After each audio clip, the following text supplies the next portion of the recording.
So, ladies and gentlemen, we're going to take a very interesting look at a series of movies. This is one of the first of a two-parter created by the ZAZ team, writing team of Jim Abrahams, David Zucker, and Jerry Zucker, better known as ZAZ.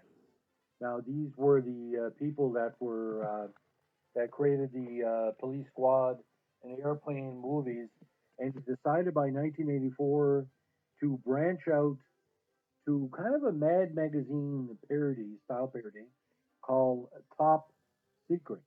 Now, again, released in 1984, it was written and directed by Zaz, and it stars the very beautiful at the time Val Kilmer in his film role debut, and the very luminous Lucy Gutteridge, along with supporting cast that include such British stars as Omar Sharif, Peter Cushing, Michael Goff, and Jeremy Kemp. The film parodies various film styles such as musicals starring Elvis Presley, Pink Panther movies, World War II movies, Hitchcock movies, spy films of the Cold War era, and World War II films. Now, this was a high-end production. Probably the cinematography and jokes were better than the original airplane, if that's even possible. And the original musical score, which was tremendous and was bypassed by the Oscars and all the major film awards, was composed by the ever talented Maurice Jarre. Now, the plot is your basic, Zaz plot, a lot of craziness going on, sight gags, one-liners, two-liners, three-liners, parodies. Um, the plot is Kilmer plays someone called Nick Rivers, American rock star known for his big hit Skeet Surfing, which is a kind of a combination of the Beach Boys and Elvis, and travels to East Germany, which is represented as like Hitler's regime, to perform at a cultural festival which secretly serves the East German government as a diversion for a military operation with the intent of recruiting Germany under their rule. At a state dinner, Nick encounters Hilary Flamand, a member of the local resistance movement, attempting to avoid the authorities.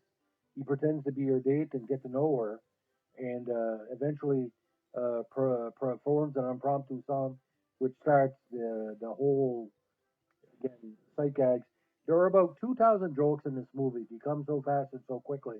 You have to watch it 3 or 4 times. Like, why is there a French resistance movement in the middle of Germany?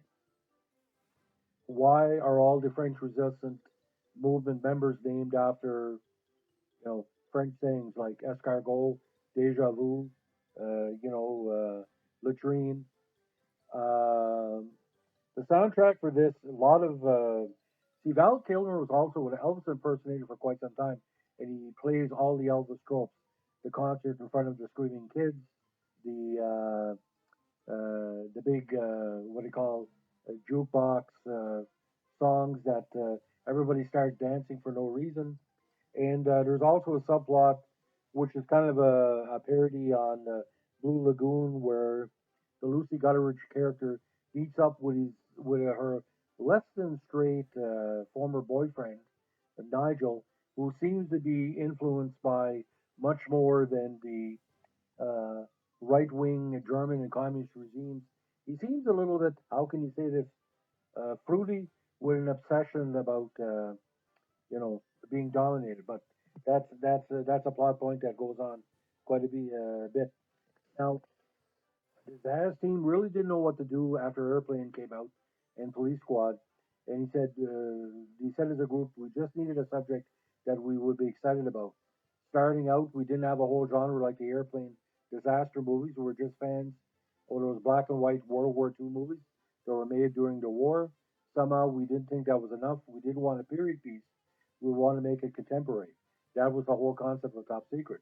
It was not necessarily grounded in reality, but it would have the kind of heightened sense of craziness, even to which genres we were picking, which was a split hybrid between Elvis movies and World War II movies. But there's a heavy Peter Sellers influence here, Hitchcock movies, B movies, the movies that big stars would make after they fell from the sky. Now, now this was kind of different in Airplane. It didn't have major cameos other than Omar Sharif and Peter Cushing. And that Peter Cushing scene is very interesting because it's filmed entirely in reverse. Now, the soundtrack for the movie, some really great songs, including Skeet Surfing, which was a parody mix based on Little Honda Surfing USA, Fun Fun Fun California Girls in Hawaii.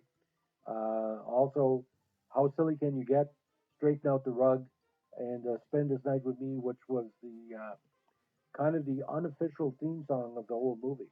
Now, the box office wasn't what they expected, although it was considered as a bomb.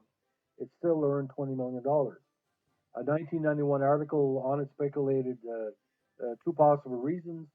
The performance of Airplane to the sequel, and along with the lack of any clear sense of period, something that may have thrown viewers off who insist on comedic non-essentials like interior logic. It's basically a parody of World War II French resistance movies, but along the way it skewers 50 rock and roll uh, films. He said, the lesson we took from Airplane, we just fill up 90 minutes with jokes and we have a movie. With Top Secret, they're very funny, but it really isn't a good movie. It really didn't have a plot or real characters or structure.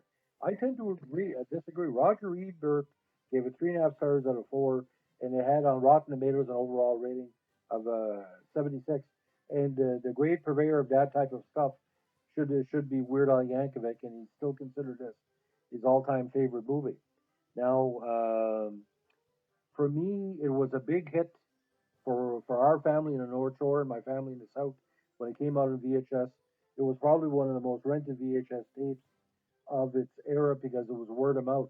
Because it was a little bit more, sexual than Airplane, especially the famous glowing boob scene, which has to be seen to be believed. And it also ripped off movies like The Great Escape, uh, Trial of the Pink Panther, but they have Omar Sharif in it. See, after first you think Omar Sharif is going to be in the whole movie, and it's not. But anyway, for me, it's 4.5 stars out of 5. It really holds up because Top Secret, you could watch it 15, 20, 30 times. And, there's three of my favorite scenes in here. The Nutcracker Ballet, which has to be seen to believe, the Little German scene, and also the German singing the national theme song with the subtitles.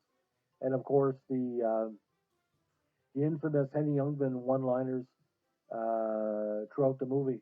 And the weird connection is Michael Goff, who played Alfred in the Batman movies, co-starred with Val Kilmer when Val Kilmer was announced as Batman.